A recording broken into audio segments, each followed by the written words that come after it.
Good afternoon, everybody. This is Dr. Mike Talbot. I'm the founder and CEO of UK Mediation, and I'm here this afternoon to present our webinar on how mediation works, looking at our own relational model of conflict resolution, relational model of mediation, and talking you through some aspects of conflict, how we get into conflict, how we get stuck there, and how we can move on from conflict by using the theory and technique of mediation. So a quick word about me. Now I've got you, I can tell you that I'm a psychotherapist. So I'm not from a legal background or HR background or any other background. I've done psychotherapy for 10 or 12 years before I came into the mediation field, about 18 years ago, when I started UK Mediation. So my emphasis in looking at conflict is to do with how people relate, how relationships go wrong, what happens at the psychological level when we get stuck into conflict, and what we need to do in order to move on from it. So that's me, and this afternoon our webinar is going to start off by talking about conflict as a rupture in relationship. So looking at conflict of all sorts as a rupture in relationship where two people have failed to have dialogue, where their dialogue breaks down, where they cease to understand each other any longer. This applies equally well to workplace disputes, neighbourhood disputes, disputes within families, commercial disputes. Any dispute where there's a breakdown in the relationship between the two parties. There's a lack of trust, there's a lack of communication, and a lack of dialogue. What happens when we get into conflict, and how the dispute gets maintained and deepened, how it worsens, and how we get to a point where we get stuck in our conflict. And then I want to talk about how mediators can rebuild dialogue, how we can actually take a dialogue and begin to rebuild it using the skills and the techniques of mediation. So that'll be the third point that I'm wanting to address this afternoon. And then I'll be talking about endings in mediation, about how we can actually bring mediation to a conclusion, how we can take mediation to an end point where the conflict is over and where there's no further need for any action, either by a housing provider or an HR department in a workplace, or any need for court action. So my emphasis there is talking about where does mediation end, what's the end point of it, and then reflecting on how this relational view actually helps in conflict resolution, how it is a helpful way of looking at conflict, why we work this way. Our organisation is an organisation of mediators and facilitators and conflict coaches. We use this view very extensively, and I'd like to share some ideas about how the relational view actually helps us within conflict resolution. So here we go, that's what we're going to be doing. I'll be talking for about 40 minutes. There's time for questions. If you're watching this on WebEx, you've got a chat screen over on the right hand side. If you can't see a chat screen, there's a button at the top of your screen, at the top right hand side, to chat. It looks like a speech bubble. If you click that, it will bring up a chat screen down the bottom right hand corner. If you want to make any comment or ask any question, you're very welcome to put it into that chat box there. You can choose who sees it, and as questions appear I'll try and answer them, and at the end we can have a more comprehensive Q&A. So here we go, let's have a look at this idea about a working relationship. I've got two people here who are having a decent dialogue, two people who are interacting with each other. They're able to deal with any conflict as it comes up. Within their dialogue they're able to give and take support and challenge, and they're also able to give and take support and challenge across this boundary between other people in an organisation, or other people in their business, or other people in their neighbourhood. So we've got the two people here having their dialogue, having their conversation, having their quotes working relationship, and across this boundary here outside of their relationship they're also interacting with other people who might be other people in business, or HR and managers within an organisation, or family members or other neighbours. So it's a healthy working relationship. It's something that functions fairly well. What can tend to happen here is there is dialogue between the parties. They can give and accept the support and challenge, and they're interacting in a healthy way with people around them. So what happens when the relationship becomes ruptured? Well, what happens is across this boundary that was free, we now get a bit of a wall between the two parties. There's some kind of an obstruction to their conflict. What happens also is that factions form, that people around the two people who are in dialogue start to form factions and start to support one of the two people who are in this dialogue. So the two parties' conflict arises essentially because their needs or their goals or their priorities become incompatible, and they start to have a conflict that they're not able to manage. The communication breaks down, as indicated by this partially built brick wall, and the friends and the colleagues and other business partners, other people known to them, tend to take sides and form factions. So you know what it's like when people get into conflict, and there tend to be sides develop. So this side are supporting their champion, if you like, and saying, no, she's right, and would tend to gang up against the other party. And this side, of course, are doing the same thing. They're supporting their own faction, she's right, and they're ganging up against the other party as well.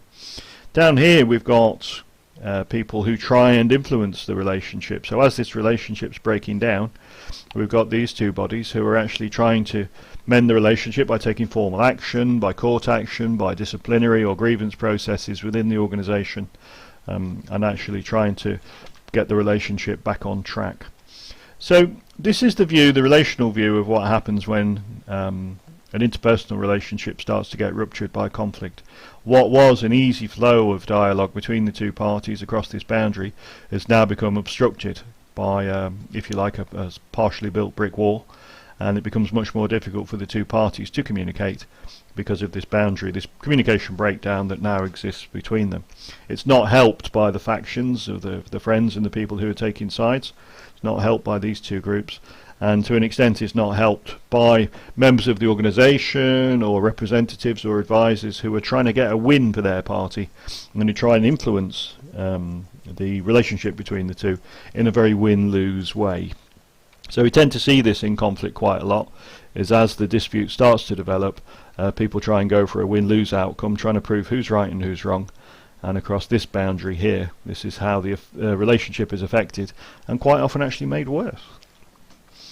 So the next bit really is when their dispute develops. So we're looking at here how the conflict is developing and how the dispute breaks down. So there's now a fairly solid brick wall between the two parties. These arrows here are to indicate that things that would otherwise get said between them, if there was a free flow of dialogue and a free flow of information, are now actually held on to. So the two parties are hanging on to things that really ought to be said. The theory from which this relational model comes is Gestalt theory. Gestalt theory is a theory for psychotherapy and for looking at relationships. And within that theory there's quite a few jargon words, but the jargon word here is a retroflexion. So what happens when we get into conflict, get stuck into a dispute, is that we retroflect things that need to be said and sent out there, and maybe angry impulses that need to be expressed, or things that are, could be construed as quite hostile or attacking. Instead of saying them to the other party, we hang on to them. So we retroflect, we turn it back on ourselves. And what the two sides are doing here in this dispute, now that it's developed and now there's this wall between them, is they're not saying things that need to be said. They're hanging on to see the stuff that needs to be expressed, and they start to see each other as malevolent and threatening. So they start to actually take a very dim view of the other side. This means that when they hold on to the things they would really like to say or do to each other, and what happens then is that as the dispute develops, we're going to see symptoms of that. Within a workplace, you're going to see absenteeism, presenteeism, you're going to see the factions developing, so people will be taking sides, people will be supporting their champion and seeing their own person as right in the dispute, and the same thing's happening on the other side. But also HR and management start to pay closer attention to what's happening. So here's HR and management who are starting to see that there is this breakdown, there is this dispute in a workplace. It could be a commercial, could be housing, could be neighbourhood as well. And people start to try and mend it. They start to try and fix it, but again, in a very win-lose adversarial kind of way. And what's happening to the parties themselves is they would be impacted by this conflict. Their dim view of the other side is becoming entrenched. They get more and more hostile towards the other party, and of course this is whipped up by their own factions, and it makes the dispute far more entrenched and far more difficult to resolve. And this is often the point at which either some formal action takes place, or the organisation or their reps or advisors advise that they get mediation involved. So that's where we are with the developing dispute. Then what we're looking at is a mediator intervenes. So along comes a mediator to this situation where we have factions on either side, where we have perhaps HR and management or other people who are trying to solve the dispute in a relatively formal way.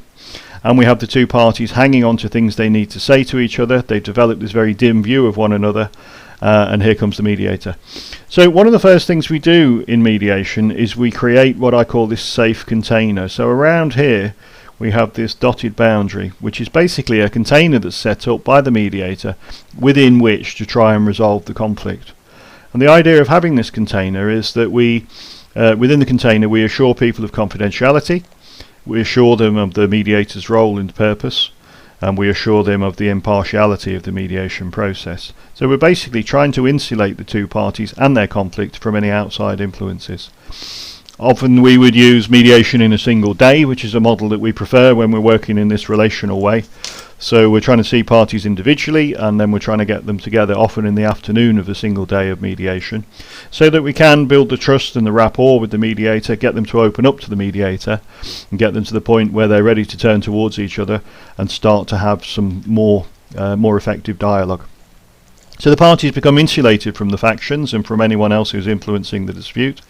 And the mediator's role is an interesting thing. I've seen quite a lot written about what the actual role of the mediator is, what he or she adds to the process. And for me, the mediator's role is to try and rebuild dialogue between the parties and to restore psychological contact. So when they were having their healthy relationship, they were in good contact with each other, good psychological contact. They had dialogue, and this is now broken down because of the incompatibility of needs or goals or priorities, but also the fact that they've got influences from outside their relationship, and also because of the fact that what quickly develops between parties who turn away from each other and who don't express things to each other is this sense of malevolence and mistrust and what I would call projection as a psychotherapist, the confirmation bias, the way that they start to see everything the other party does as bad or attacking. Our aim then as mediators is to try and cut through that, is to try and rebuild the dialogue between the parties and to try and restore the psychological contact that previously existed. So that's our aim. So as we begin as in the mediation process, what's happening is that we have this safe container which is created by confidentiality and impartiality and clarity of the mediator's role, and the mediator starts to interact separately with the two parties. So the mediator's interacting here with one individual, usually in a private session, and interacting here with the other individual, again in a private session, to try and get them to the point where we deduce what their needs and interests are, to get their side of what's going on in the dispute, and to get their own aspirations about what needs to happen in order to rebuild the relationship with the other party. So just to pause for a second and say that this could be in a neighbourhood dispute where there's two sides have fallen out over noise disturbance, or they've fallen out over something to do with parking or pets or DIY noise. They've stopped talking to each other, become very hostile to each other, they avoid each other, and they start to see everything the other person does as bad news. And as the mediator gets involved and interacts with them individually, he or she is going to get two very different stories. But the point is about them being open and honest with the mediator, disclosing to the mediator, and the same would be true in a workplace setting. So we would go into an organisation, work individually with these two parties, and start to hear what it is they really need to say, with a view to later on getting the two of them to have a more direct exchange and a more direct conversation. So we're building rapport, we're encouraging the offloading, we're supporting the parties' self-awareness, and we're supporting their future focusing. We're wanting to hear their story, we're wanting to hear about the past of the dispute, but most importantly we're wanting to get them into a space where they start to think about what do they need from the other party, how can this dispute be resolved, and what is it that they need to have, what kind of a conversation do they need to have in order to be able to put this away and move on in their relationship. They begin to regain a little of their interest in and curiosity about the other. I think one of the characteristics of conflict is that we start to lose interest in the other party. We start to find it difficult to interact with them, difficult to be around them indeed, difficult to be in the same room, and so we start to get disinterested in them. It becomes too distressing and too difficult to have to interact with somebody that you're in conflict with. So we lose this interest in and lose the curiosity in them. But what we do, I think, as what I would call contact brokers, or as people who can restore this psychological contact as mediators, I think what we're doing is helping them back to a place where they do actually become a little more interested in one another and a little bit more curious about one another and start to wonder what this is all about. And in the diagram here you can see the two heads have turned back towards each other. They're still hanging on to things that need to be said with these arrows turned back on themselves, the retroflections. There's still a lot that needs to be said. It hasn't been let out yet. The boundary between them starts to thin. We don't have a solid wall between them anymore. And we're still insulating the whole process from outside influence, from factions and from HR management, advisors, representatives, etc. And actually keeping people out there so that we can work within this container as the mediator starts to do their stuff.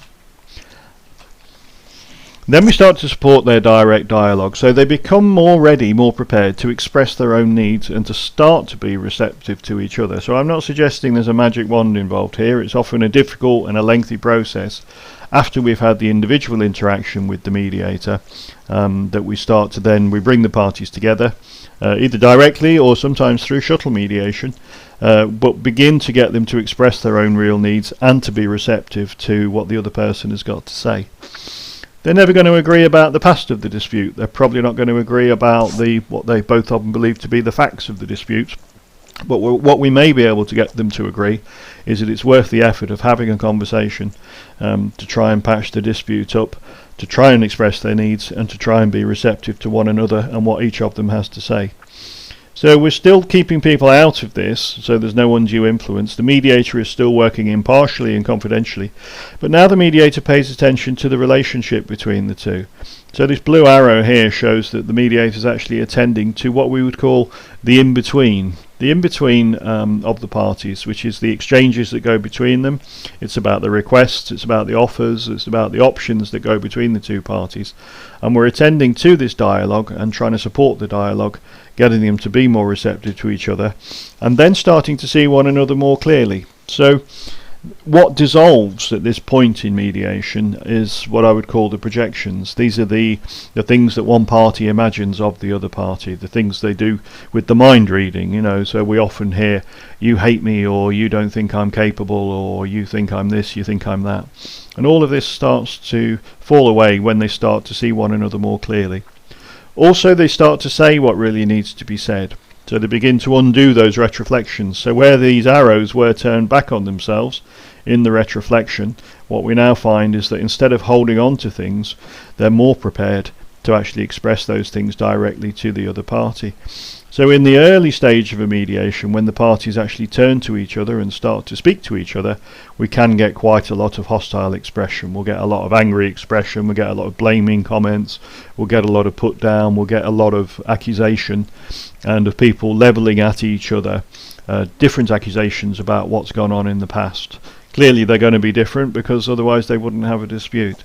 But what the mediator's done is initially set up that trust and rapport between the two individuals so that they're prepared to talk to the mediator, his or herself, and then has supported their in-between so that they get to the point where they're prepared to speak more directly.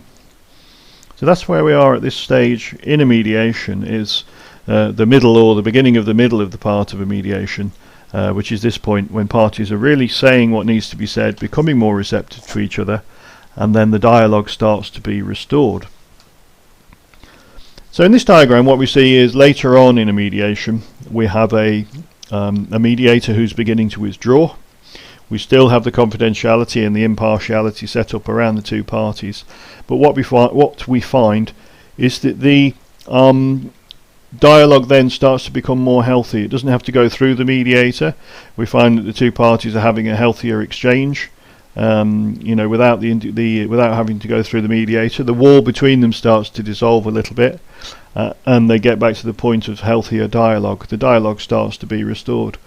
What you see here is that the mediator withdraws in order to let them have that conversation, and I think it's a really interesting point in mediations that I've done. Certainly, I've been mediating for about 18 years. I had to count up recently, and I've done around about 1,250 mediation cases, where what I notice is there's a certain point where the parties start to engage more with each other, and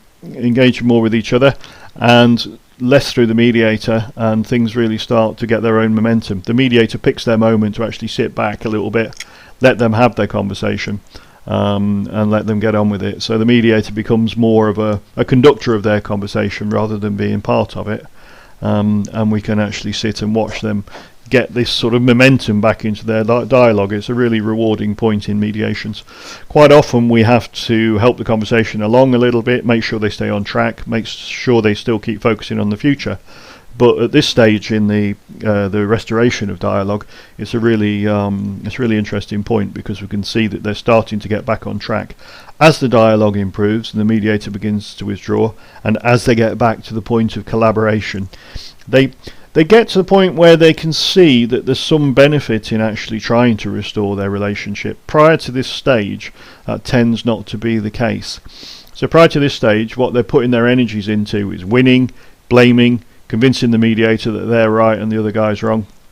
But at this stage, where they're at is saying, okay, it's probably worth us working on this relationship in spite of everything that's happened.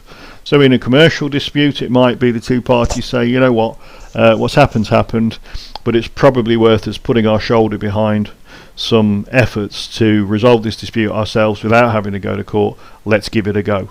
And this is often the point where they'll start to talk more nuts and bolts about their dispute, thinking about pounds, shillings and pence, what it is that's actually going to happen in the manner of restoring that conflict.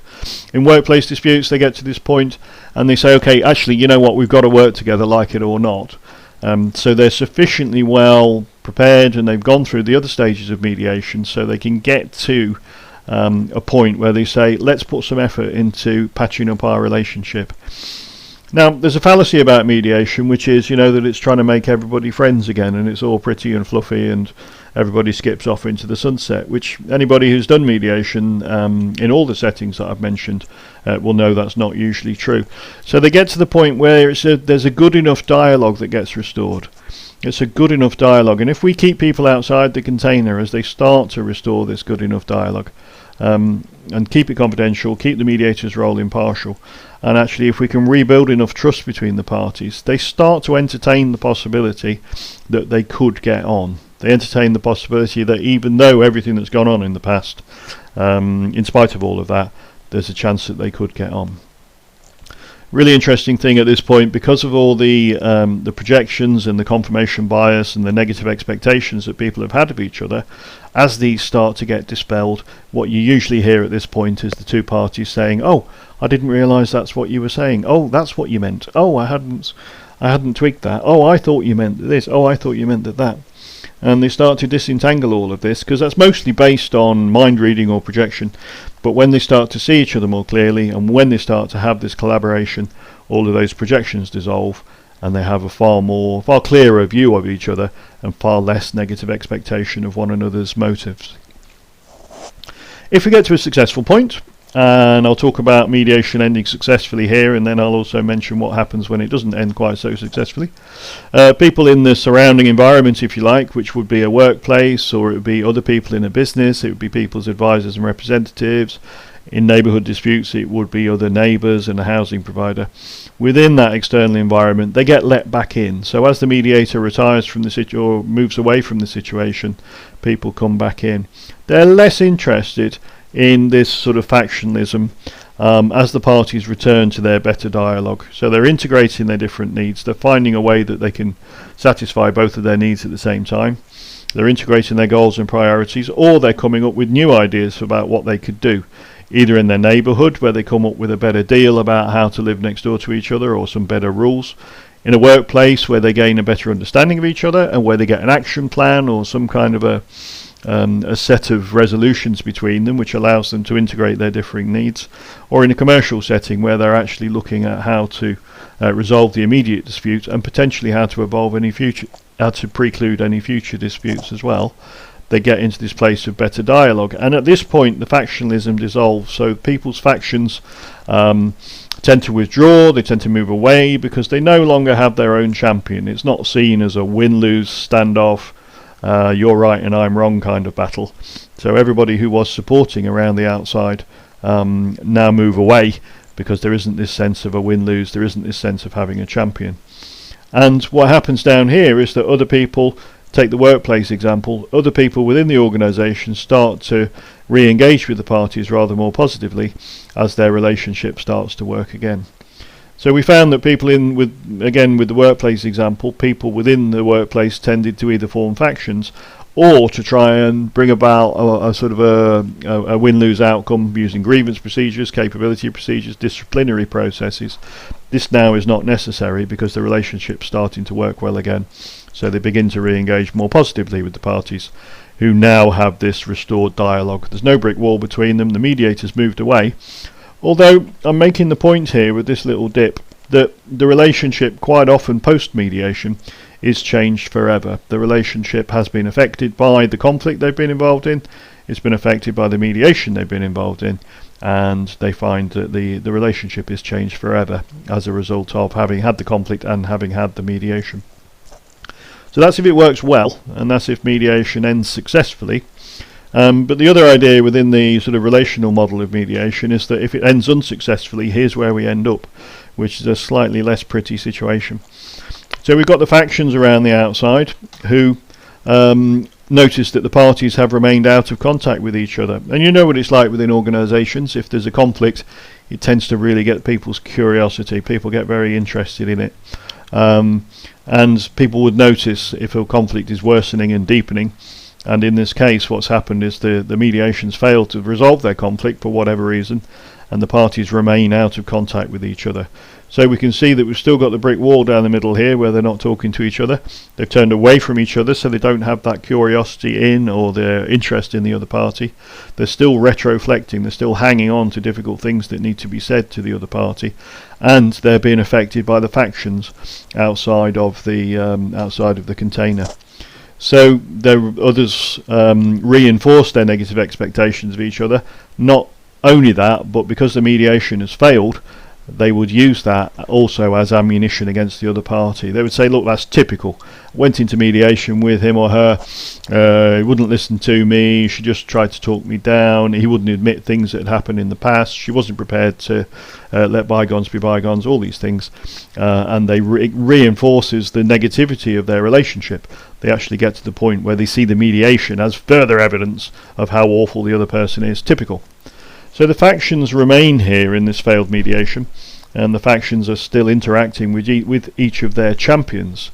So these guys on the left are still supporting their own person, these guys on the right are supporting their own person, who maintain this brick wall between them. And of course the organisation down the bottom here are still trying to fix this problem even post-mediation.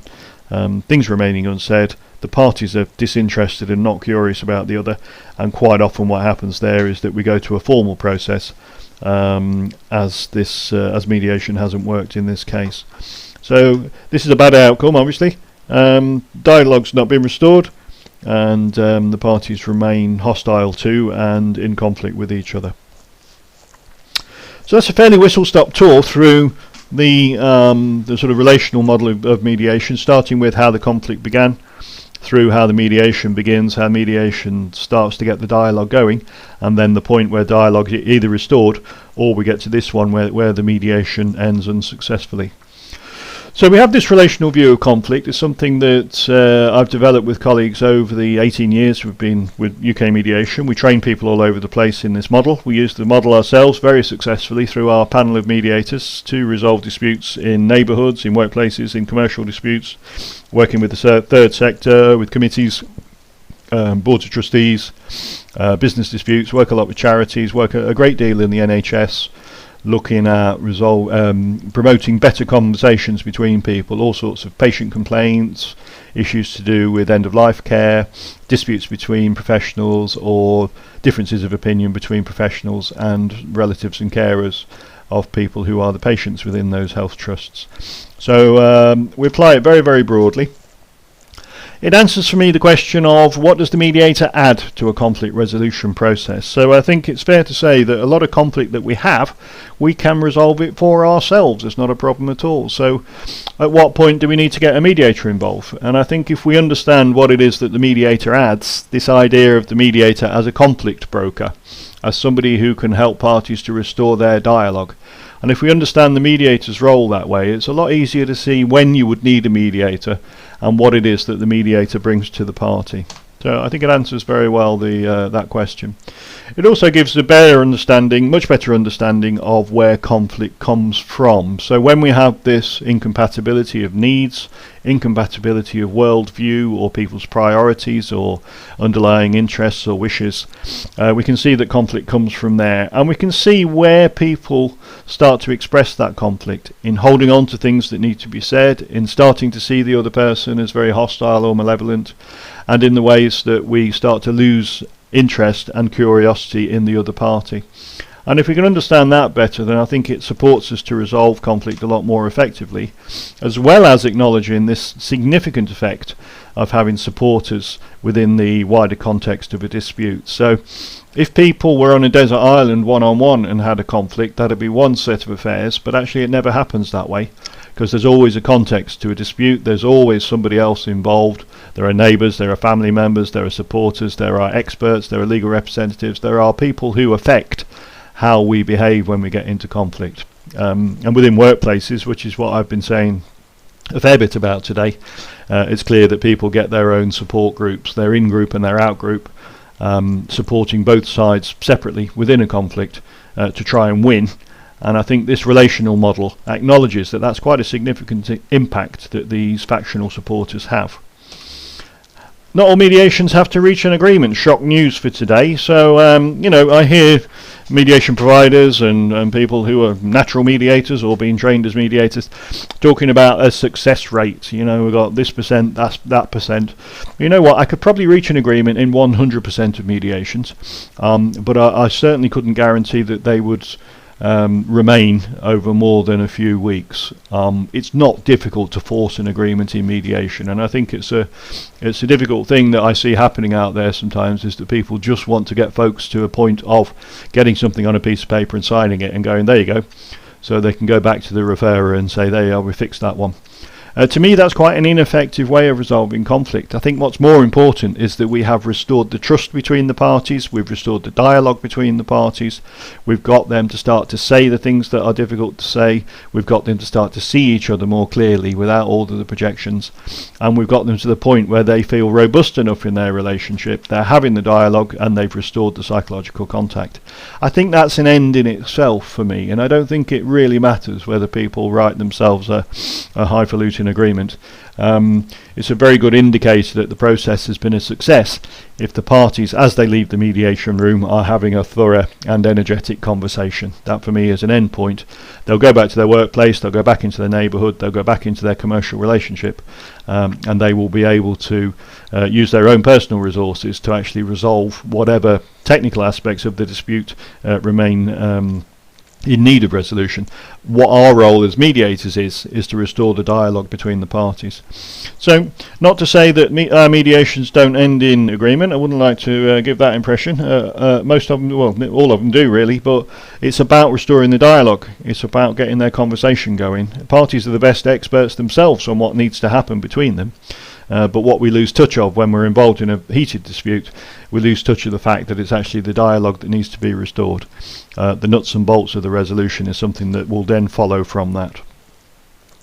So for me, these are some of the real values of the relation view of conflict, and I think over the last point here is the overarching point, which gives us a clear insight into why mediation usually works and why mediation sometimes does not. So the title of this webinar was How Mediation Works, and I think if we see conflict this way as a breakdown in dialogue, a loss of psychological contact, I think it helps us to see how disputes can develop, what the mediator does, and in particular why mediation would work. If it's not been successful, it gives us a really clear idea about why it's not been successful.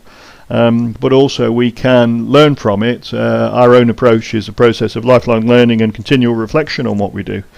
And looking at conflict this way allows us to review our mediation cases, successful or not, using case supervision, and to really explain at a thorough level, at a psychological level, why mediation usually works and sometimes does not. And for me, this relational view is an extremely helpful way of doing that and allowing that to happen.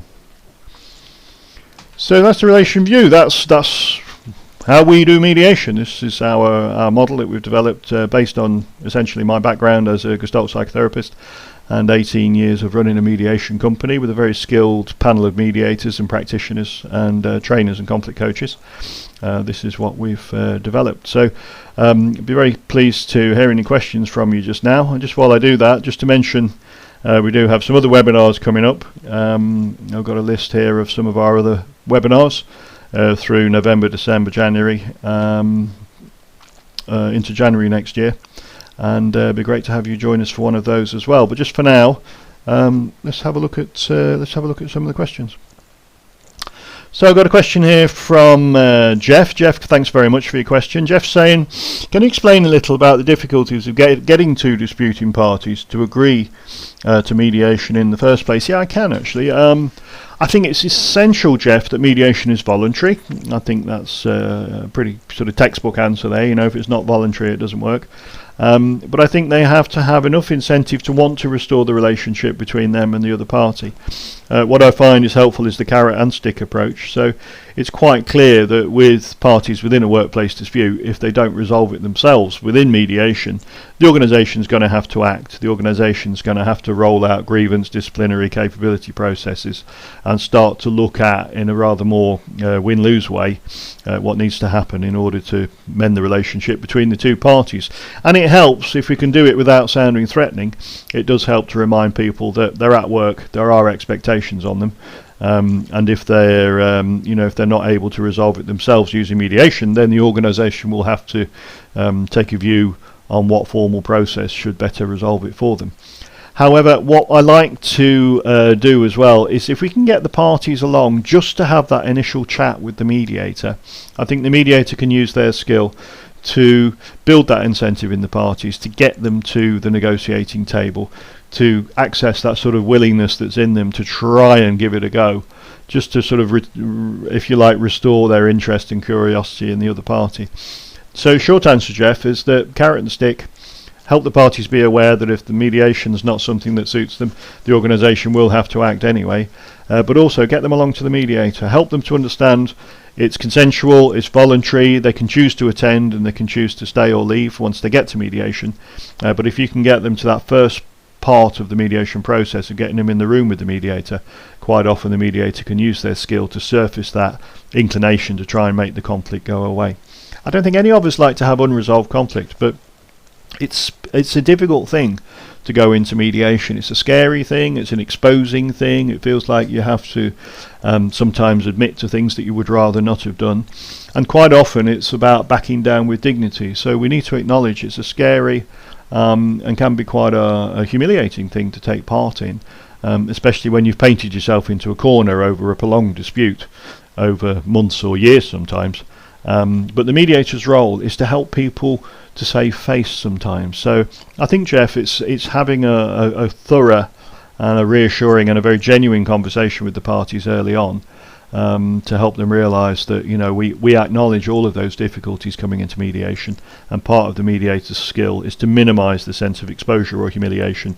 It's to surface both of their intentions, to try and walk towards each other a little bit and ultimately to rebuild the dialogue. But it has to be something they want to take part in. If the incentive isn't there, the last thing we're going to do is frog march people into mediation, because I can promise you it certainly isn't going to work. So I hope that answers your question, Jeff. I've got another one here from Carol. Carol, thank you very much for your question too. It says, would it help to discuss with the parties before the mediation the range of possible outcomes? This would help offset branding the process as a failure. That's a really brilliant point, Carol. Thank you very much. So I think there is a bit of a stereotype about mediation that if you don't produce a gilt-edged agreement at the end with signatures on it, then it's been a failure. I do really disagree about that. I think sometimes it's the important experience of having a good conversation with the other party that really matters. It's not about the end point that you get to with the mediation. It's about having that conversation. It's about seeing the whites of the other person's eyes. It's about seeing how they are affected by this dispute and them seeing how you are affected by this dispute. I do think it's the human-to-human exchange that makes the difference, Carol. And I do think that if we coach people, particularly in that individual meeting at the beginning of mediation, to say what we're aiming to do is to get you and the other party having a better conversation. It sounds simplistic, but actually it's, well, perhaps it is simple, but it's something that's difficult to achieve. It's something that they have to put quite a lot of effort in to achieve, and something that really draws on the skill of the mediators. But yeah, let's tell people up front, Carol, in response to your question, that the outcome of this mediation might be that you get an agreement. It might be that you have a better conversation with the other party. It might be that you agree to try and have a better conversation with the other party, and then you might need some further mediation sessions. But yeah, let's get people's expectations set really clearly at the outset, that you're not necessarily going to be producing the Magna Carta at the end of it, and it may not be a pretty agreement, but it will start to reorientate your working relationship and start to point you in the right direction. Question here, thank you very much, from a guest, it says, mystery guest, who says, can you please explain a bit more about building trust? Usually at this point people have no trust in anyone. Well, there's a big one. There's a whole training course in that one in response to that question. How do you build trust with people? I think some of the way that we build trust is by having an assurance that we can really believe and put our shoulder behind, that the mediator is truly impartial, that confidentiality means confidentiality, and that voluntariness means voluntariness. I think if any of those three things are compromised, so if the person has any sense that the practitioner, the mediator, is not actually impartial, and that can be tricky when you're using internal mediators, by the way, from within your organisation. There is often you've got a hill to climb there, really, in persuading people that the internal mediators don't have any axe to grind. It's tricky, that. So it can sometimes be better, if there is a difficulty in building the trust, to use external mediators. A lot of the organisations we work with, we train panels of mediators internally, but just occasionally, because of all sorts of reasons, they have to bring us in as external mediators as well, just to reinforce the independence, just to reinforce the impartiality, and just to reinforce that it's truly confidential. And I think unless you've got those three things in place, you're not going to be able to build trust. But when you've got those three building blocks in place, it's then a case of the human-to-human interaction with the mediator. So we're trying to build up the trust with the mediator using their genuineness, using their own resolve, often using their robustness and their familiarity with the process to help that party get on board, and actually to treat mediation as an experiment in resolving the dialogue or restoring the psychological contact with the other party. I often say to people at the start of mediations, it's worth giving this a go. You've got very little to lose, given the boundaries that we set up, and given that safe container that we put around the mediation process. I say you've got very little to lose, and if I can be convinced of that myself, and if I can acknowledge their reticence of coming into mediation, and if I can be genuine and supportive with that party, then I think you've got a fairly good chance of building that trust. And it's fair to say to that questioner, without that trust, mediation probably isn't going to work. Another great question. I'm enjoying your questions, thank you very much. So another great question, does the notion of early intervention have a place in workplace mediation rather than what might be perceived as a more formal mediation? That's a great question, thank you very much for that. I've just been training this week a group of practitioners within an organisation, and we talked about the contrast between mediation with a capital M and mediation with a small m. So your mediation with a big M is structured, explicitly contracted. It's people coming into mediation as a process. I sort of shy away from this idea about formal mediation. I talk about structured and explicitly contracted mediation as something that people have come into. Often there's a very explicit confidentiality agreement. It might be with an external mediator or a properly accredited internal mediator, but it is a process. You put a day aside, individual meetings, joint meeting. But we're contrasting that mediation with a big M with mediation skills with a small m, which can be taught to managers, team leaders, HR practitioners, and this idea of early intervention. So the questioner is saying, does the notion of early intervention have a place rather than what might be perceived as a more formal mediation? I think in some organisations, I think it's far more appropriate just to have a lot of people trained in the use of mediation skills with a little m, and far less of a need, and there's far less of a need for provision of the structured mediation with a big M. So I think direct answer to that question, yes, early intervention using mediation skills has a big place, and if that's effective, and if managers and team leaders have got the confidence and the competence to be able to address difficult situations, nip them in the bud using their mediation skills, small m, we can preclude the need for any more structured mediation down the line. So certainly there's a place for it. I got a question from Will McInerney, thank you very much. How do you address power asymmetries in workplace relationships? Well, I think it's this idea of the safe container, Will. So within the safe container, we can get people to explicitly agree with each other that they will negotiate on a level footing as fellow employees of their organisation, as colleagues, as people who have in common the fact that they come to work in this place and that they are colleagues and fellow employees. I'll give you an example, Will. We work with the military quite a lot. We've worked with the emergency services, including the police services up and down England and Wales. And what we get people to do in police services, where there is clearly a hierarchy, so it's a good example to use, is actually to take off the tie, take off the epaulette, take off the braid, and come into the mediation as, like I say, fellow employees of the same organisation. Use first names if you can. The mediator needs to be quite robust sometimes in ensuring that the more senior party doesn't take over and start calling the shots. And actually the mediator needs to exert some authority as well. So I think there are some, relatively small things that we can do, but together they add up to a profound effect of where we hold the mediation, keeping it informal, how people come into it, what kind of mindset and expectation they have, the symbols of hierarchy, such as the braid and the tie and the pips and the cap, like you would have in the army or in a police force, for example. Get rid of those for the duration of the mediation. And then interactional things like using first names, keeping the language informal, but also the mediator actually themselves exerting some authority. I think in places where there's a significant power imbalance like that, I think it's important that the mediator exerts some authority and actually quite robustly drives into that and makes sure that people are negotiating on an equal footing. And of course, there are different sorts of power. There's knowledge power, there's power down to educational background, down to people's age, and many other things. We can drive into those. I think one of the important things to say about that is name the game. Whenever we see those power relationships being acted out in a mediation, it's very important to name it, to get people to comment on it, and to build that into their dialogue. Treat it as a significant part of what's going wrong in their relationship, and not to shy away from it. Okay, so I'm just having to check up my list now and seeing if there's any more questions that we need to answer just for now. If you do have any further questions, I would be really pleased to hear from you. I'm putting a screen up now about how you can keep in touch with us. Follow us on Twitter. You can find us on Facebook.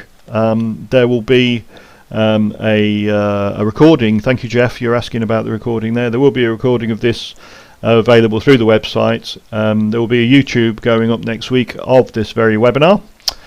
Just visit the website, you can follow the links. If you can't find your way around, I'll post it on my LinkedIn, so I've got my LinkedIn on there. Please have a look at that, some interesting stuff on there. Give us a call on our 0800 number, it's free in the UK, there's an international number there as well. Or you can use the old email. Drop us an email to admin@ukmediation.net. We do run training courses in our relational model. We do in-house training courses and public courses. We've got one coming up in London, 27th to the 30th of November. Give us a chat and we'd be glad to talk you through what that course involves. This will get you to accredited mediator status, where you'll be able to use this relational model along with a few thousand other people out there for looking at commercial, workplace, all sorts of disputes. That's the 27th to the 30th November in a very nice venue just off Fenchurch Street in central London, and you're very welcome to join us for that. Okay, I've got a couple of thank yous and a couple of comments closing up there, so I'm just having a quick check, see no more questions to mop up there. No, looks like we got them all, but do get in touch. Do keep in touch, follow us, join us, visit us, call us, mail us. It's 10 to 1 on a rainy Friday in Derbyshire. So I wish you all a very good weekend. Thanks ever so much for your attendance and especially for your questions. That's been really interesting to have that little discussion at the end. I hope to come across some of you in the future, and thanks again for your attention. Have a good weekend and all the best to you.